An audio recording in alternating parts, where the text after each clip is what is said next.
Welcome back to the Culture Based Podcast. I'm Dustin. He's Blake. It is Tuesday, April the 9th, and we're here with episode 39, The Ultimate Culture Test. In the words of Matt Damon in Ocean's 12, ooh. It's gonna get tense up in here. I'm excited for today. It's gonna be a good one. We got lots of really good stuff for you. I want to remind you before we get started that the Culture Base exists to help leaders know what they're about, show where they're going, and build scalable teams to get them there. You want to remind you can follow us on LinkedIn, YouTube, Instagram. I think that's it, right? Yeah, at the Culture Base. I'll put that on the screen for you, just for those that are watching, which we're going to talk about next at the Culture Base. That's right. If you're watching on YouTube, we're so glad that you're watching. We'd love for you to like, subscribe, ring the bell. And if you're listening to this on an audio podcast platform, hello there. Ooh. We're so glad that you're here as well. This is my radio voice. Today on NPR, we are... What's NPR's big one? What do they have there? What's it called? Like the soup or something, or the stir, or... Somebody listening to this right now that really loves NPR is getting really upset. They're like, it's this, you idiots. Yeah. You uncultured swines. Uncultured swines. No, we are the Culture Base, so back at you. But seriously, radio, we're so glad that you're listening to this. We're not on radio stations yet. We are in talks with no one. Just insert your favorite radio station here. Yeah, but if someone from SiriusXM is listening, we're all ears. That's all I'm saying. But if you are listening on any patio, if you're listening on any audio podcast platforms, you know what? You do this, Blake. You've heard me say this enough. What should they do? I don't know. Because I'm going to be honest with you, for the first 2 minutes of every show, not even listening to what you're saying. I'm just out there. I think they're supposed to like, subscribe. Oh, that's YouTube. Like, subscribe, or ring the bell, or leave a review. As it helps us get the word out. Yeah. What kind of review? Oh, man. A 5-star. There it is. Bam, 5 stars. Bam. Pew, pew, pew, pew. 5 stars. Oh, and this is wow. What if we just reverse the roles in one of these episodes and you host this thing? Yeah, what if? Some people say the best ideas come from asking what if. That's what I always say. Anyway, on to the show. Before we get on to the show, actually, culturebase.com is where we live on the interwebs. I like it. Just throwing a little toss in there. You can go there and click on the strategy button to get a free strategy session with us on any of these topics that we're talking about, or any topics that have to do with developing a scalable team within your organization. All right, on to the show. Blake, this is where you need to start paying attention. I just want to make sure you're live. Are we recording? Are we on? Yep. Are we live? And 3, 2, you don't say the 1, remember? 1. It's just 3, 2, there it is. All right. As an organization who exists in the public eye, your reputation or your brand is everything. We talked about that on episode 32, defining your brand. You can have the best product in the world, but if the public perception is a bit shady towards you, the reality is that you'll suffer because of it. So, how do we control this narrative? We believe that it's done through the ultimate culture test. The referral.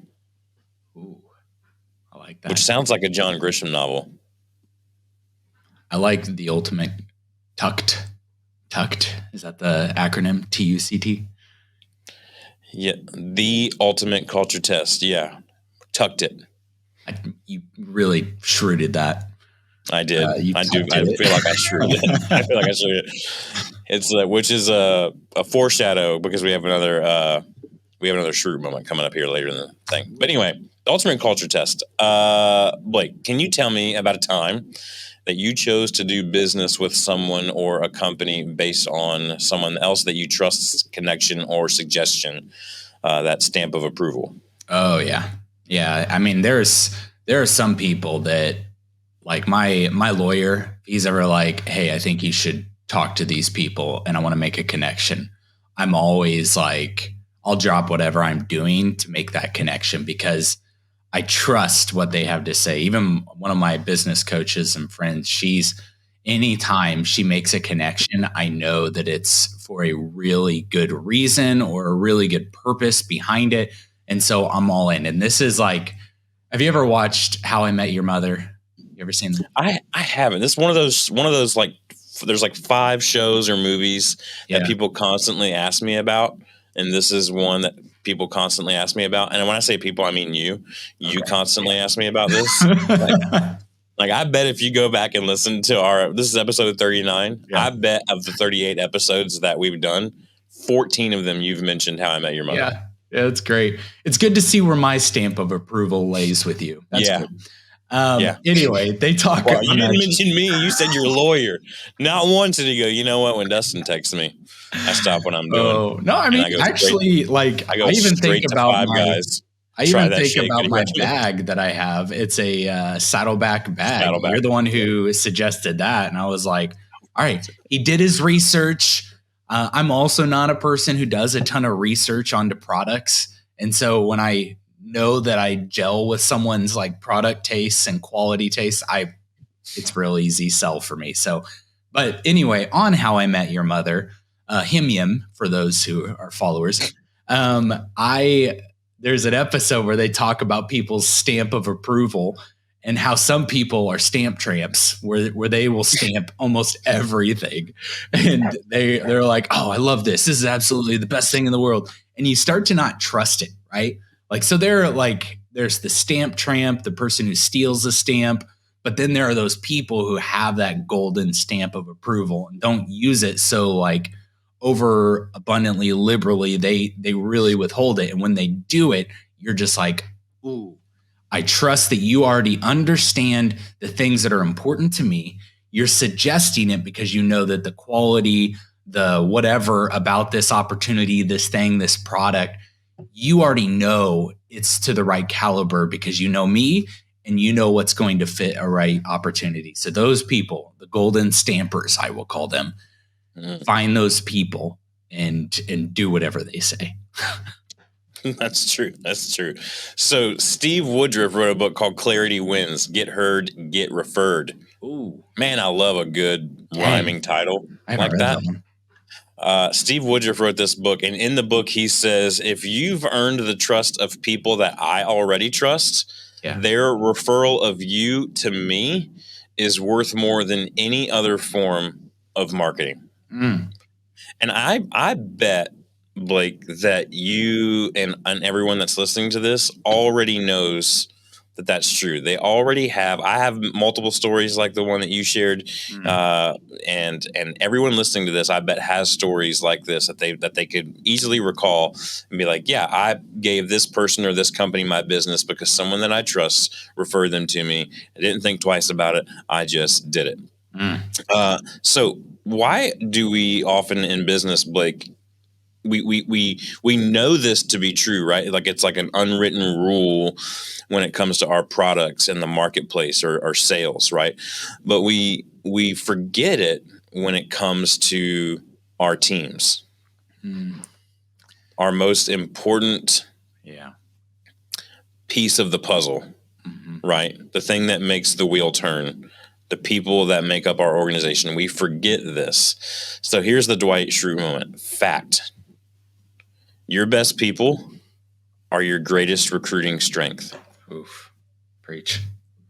Your best people are your greatest recruiting strength. So what we're talking about here on this ultimate culture test is that this is how you know you've won in your culture. So everything that we've talked about up to this point in the first 38 episodes of the Culture-Based Podcast, you can do all of those things. And you can implement those things, and you should. But if your best people don't refer other great people that they know who would be great in your organization to come work there, then you're not winning yet. So, Blake, let's talk about let's flesh out this. You've won. Let's flush out this. How do I get a grade A on this culture test? Can I take a stab real quick at some of the deeper nuance, though, of why people don't go to referrals first? Let's get deep. Oh, okay. Go get an audio. Let's get audio. I think businesses and business leaders, there are a few reasons I don't think we naturally go to referral first. One is I don't think that there is a level of importance in a lot of organizations when they think about people. And so the idea of spending time on referrals or getting your people excited about stuff seems like really arduous and like excited about culture. So they won't spend that margin and time to think through that. I think that we think people are expendable. And I think one of the things that happens is we think we are our strategy for finding people is stronger than this idea. And I think that's true even in stuff. Like when you get something, how often do people, when something was referred to them, let's even take this bag for Saddleback, right? Dustin referred this bag. Man, you got to check this out. The quality is amazing. It's a 100-year warranty. 100-year warranty. Their tagline is they'll fight over it when you're dead. Yeah, that's an excellent tagline, by the way. Excellent. And so I've had mine for 11, 12 years now, and it looks like the same. I mean, it's right here. Looks the same that I was looking for mine. Yeah, it looks the same that it did the day I got it, pretty much, outside of having good, weathered, whatever. Yeah. Anyway, having said that, point I'm getting to, it's really easy to think that I strategically got this bag. And then when people are like, hey, what bag is that? Oh, well, I spent the time finding this thing. No, I didn't. I got a great referral to get this bag. I found the one I liked and I just, inserted credit card here, so that was it. And I think that a lot of times we think there was strategy that went into a lot of our decisions and not the fact that there are times that referrals or suggestions come our way and we entertain those. And so we want to have the autonomy or the strategy behind it so that it was intentional and we did this thing. But there is strategy in referral. There is strategy in how we go about things. So the question you brought up second was, how do you know you've won? Right. What is that ultimate culture test? And it's when your team refers those who they think will fit. When they are like, I'm going to refer my friends, I'm going to refer my family, I'm going to refer whoever it is, that's when you know you've won.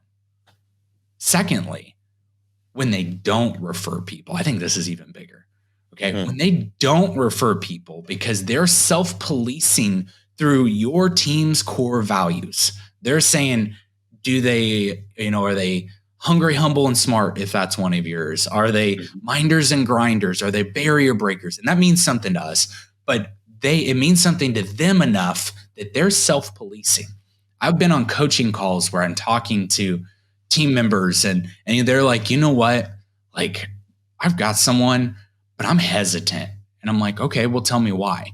Well, I don't think they fit this area perfectly, but they hit all our other core values. And I'm like, okay, well, not every core value is the same, right? Like not everyone's the same strength. The one you mentioned is probably like out of our 5 or 6 is probably like our number 5 or 6. And do you think it's growable? Do you think they can grow in this? And we're having conversations around this, but they're self-policing. And a lot of times, like they're like, well, here's the problem. If I suggest them and they come and join the team and they don't work out, what's that say about me? And it's like, I like that they're thinking those things. And a lot of times I'm like, it says nothing. Okay.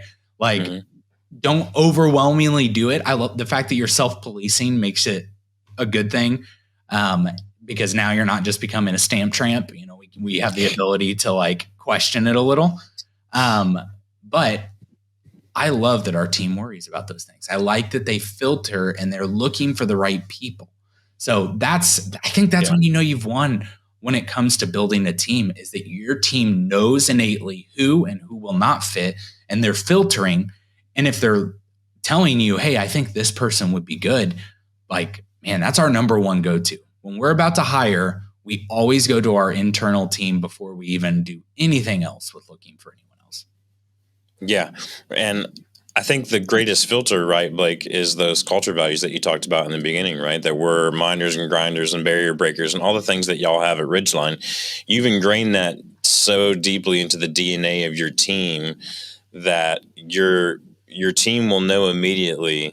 Like I have a client, and we were talking recently about expanding his team, but we have certain values as well, and we're like, oh well, man, this guy could really take us to the next level, but we have this one culture value that he doesn't align with at all. In fact, it's the total opposite of it. So is it worth the risk, bringing him into that environment? And the best answer is your gut answer, which is no, because you've so established those things in your culture, in your DNA, in the team. The people get it. They understand it. They know what it looks like. Yep. Right. Yep.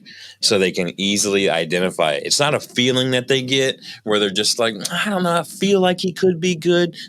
I know he could be good because I've seen him XYZ before. Yep. And that lines up perfectly with our culture and with what we value most. And there are some values that are like just permission to play. You can't even, like, these in our team.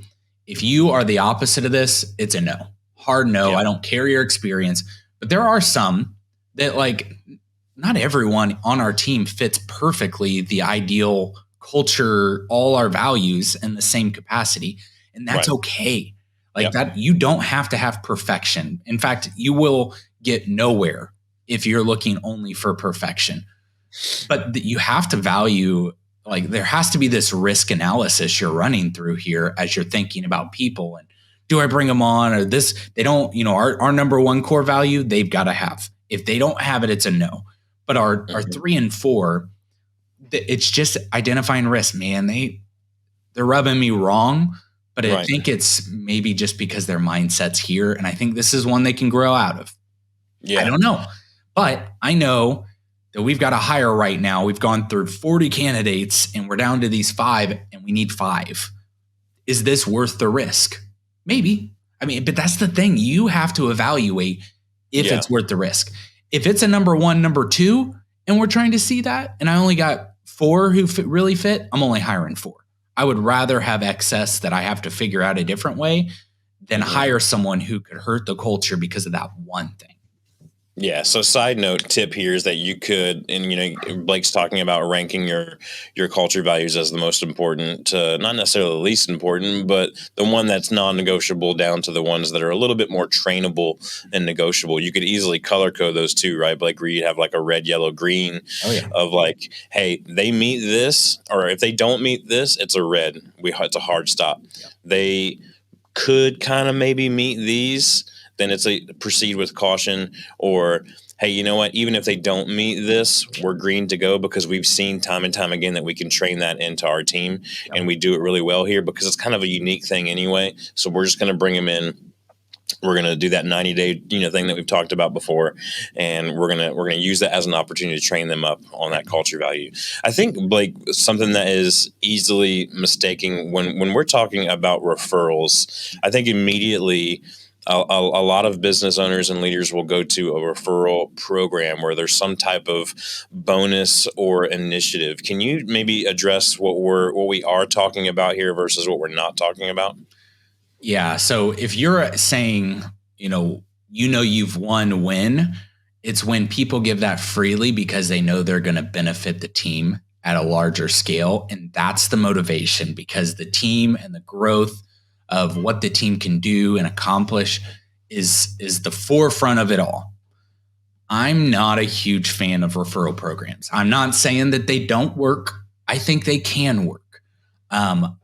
My worry is about the longevity of that team member being brought on or being, suggested. And you have to, I think where you can get around some of the referral program worries is you just have a really good hiring program, and how you get there. Like, a referral program's just developing a lead. You still have to go through everyone. But the thing is you're probably holding them to a weight. Like, you're weighting candidates of where they are and fitting your culture.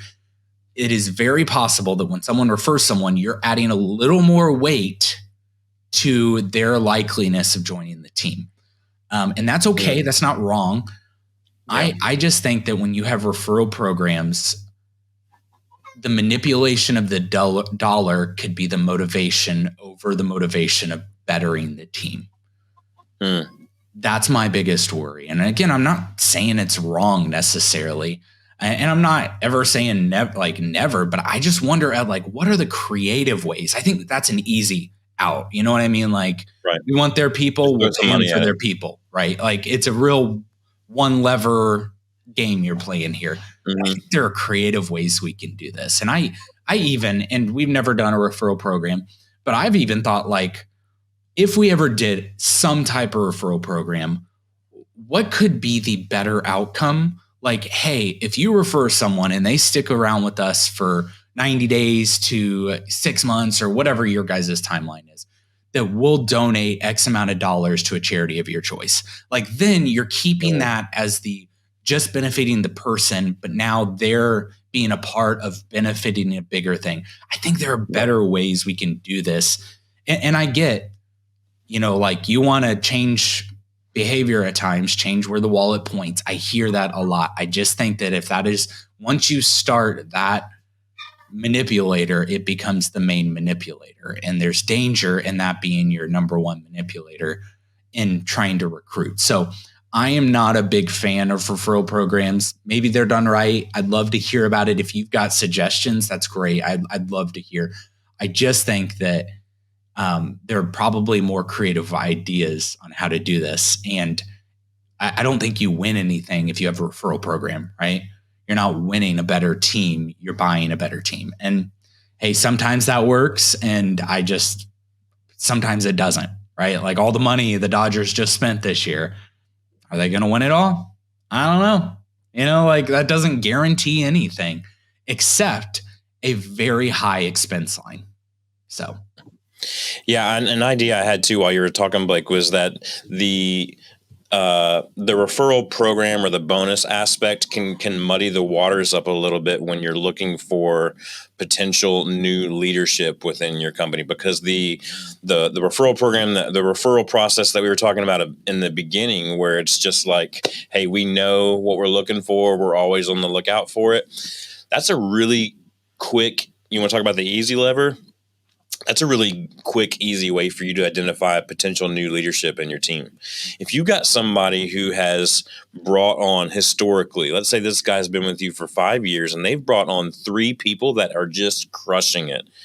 This guy or this person has the ability to identify talent and care about the organization without getting a bonus for it whatsoever. Sounds like leadership material to me. Man, sounds like someone's due for a conversation about moving up the ladder a little bit, right? And so these kind of, we'll call them free referral programs, right? Like, these types of referrals are invaluable not just in who you are bringing onto your team, but how you develop your current team as well. It's just something that came to mind while you were talking. We also talked to Blake about the risk of bringing these people on if maybe there's some type of selfish incentive there or something like that with these programs. But what we're really getting to is that there's a risk of turnover. And we've talked before, go back to episode 8, we talked about the cost of turnover. Turnover is something that we believe you need to protect almost at all costs, except for the expense of your current team, right? So, Blake, can you talk about like what that risk looks like in bringing someone in new and how that enters into the equation of the cost of turnover? Yeah. So when we talk about, first off, just all the expenses you're going to on onboarding, I mean, your expenses are just through the roof when you're bringing someone on. And so if you're just this, nobody cares, they're just doing it for the referral bonus, you're churning and burning, and you're wasting a lot of effort to get nothing in return. And the people you get that aren't going to fit, that you're bringing in anyway, are going to do so much damage to the morale, to your team, who's like, gosh, this person, like, how did they even get here? Like, your good team is going to start devaluing the team. They're going to start saying, gosh, if this person could be here, I don't really want to identify with this. This isn't who we are. So if they're just going to bring people on like this, I'm worried that like maybe this isn't my place. Now I'm not feeling like it's my place. That's a devaluation of the team. You at all costs, part of this brand and this culture that you're developing and you're spending money on, by the way, you do not want to counteract that by bringing on people who don't fit your organization and your team, because your team's going to see it really quick. And if you don't do anything about it quickly, they're going to devalue what it is that you're trying to build. Yeah. So I hope what you've heard in today's episode are a couple of things. I hope that you understand that your people referring your company to their talented friends who align with your culture values is just as important, if not more important, than your market kind of sales referrals, because without the best people, you can't continue to put out the best product, right? I hope you've heard that. I hope you heard also that you can do this really well for free. And I hope you also lastly heard that you can identify multiple areas of growth and opportunity inside your company by doing this, not just by bringing on new people, but identifying the key leaders and strengths within your team. What culture values are the strongest? Mm-hmm. Right. You'll find out really quickly when you have a referral program, because people will start to bring you, not a referral program, but when you have this culture of referring, right, you'll find out really quickly which of your culture values are standing the strongest versus which ones you might need to lean into a little bit more, because maybe some of the people that you're interviewing that are being referred by your current team aren't quite lining up, right? And so that's an opportunity for you to lean into. So there's so many different areas of learning and growing and opportunity here that we hope you've heard today. So any final thoughts? On referrals, the referral program kind of thing, if you do have that, the thing I would say is be a hard ass on the hiring. Like really, really make sure that your hiring process doesn't give up. Be more strenuous on what you're looking for. Because let's say you bring someone on who someone referred, a good friend, a family member of one of your team members, firing them could have more catastrophic effect than you think. Because now people are like, oh, I suggested them, and now I feel like I'm to blame, not only for the way the company feels, but now my friend, you're putting your team member in a hard position. Okay. Yeah. And so I would just say, like, just be very careful and be a hard ass on your hiring when you're doing that. Yeah. That's a good word. It's a good word. So that's the episode for today, episode 39. Next week, we'll be back with episode 40, which is the belief in each other. We're going to talk about belief in your company and vice versa, the team in the team's belief in the company in the team, and the team in the company, how this belief cycle can really maximize the culture that you're trying to build and grow as you're trying to develop these scalable teams. Can't wait to be with you next week as we talk to you on the Culture Base podcast. Have a great week.